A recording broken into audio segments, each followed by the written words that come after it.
Europe 1. Et puis on termine avec de la natation et le roi Léon Marchand qui a encore fait des étincelles dans les bassins de Singapour avec l'or sur le 200 mètres 4 nages.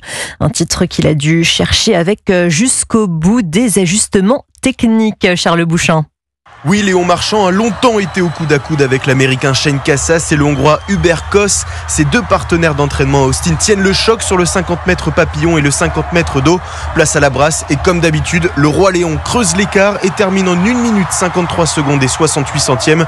Deuxième meilleure performance de l'histoire pour le Toulousain, très satisfait au micro de France Télévisions. Franchement, c'était une course géniale. Pour moi, c'était très difficile comme course. J'étais un peu plus crispé qu'hier, plus de pression je pense. Je vois que je me suis amélioré dans certaines nages, j'ai amélioré ma technique aussi. Et ces améliorations, ce sont celles qui ont permis à Léon Marchand de pulvériser le record du monde de l'épreuve en demi-finale. Alain Bernard, double champion olympique, décrypte ses ajustements techniques. Il a eu des progrès dans ses dernières longueurs en crawl du 4 nages. Il a aussi continué à travailler cette endurance qui lui permet de faire des coulées dans lesquelles il fait les différences. Il faut savoir qu'à 50 cm sous l'eau, il y a 2 fois moins de résistance qu'à la surface. Donc ça, tout le monde le sait, mais pas tout le monde arrive à le faire. Léon Marchand replongera dans les bassins dès aujourd'hui si le relais 4x200 mètres nage libre est en finale. Il participera aussi aux 400 mètres 4 nages dimanche, épreuve dont il est double champion du monde. Charles Bouchin pour Europe 1.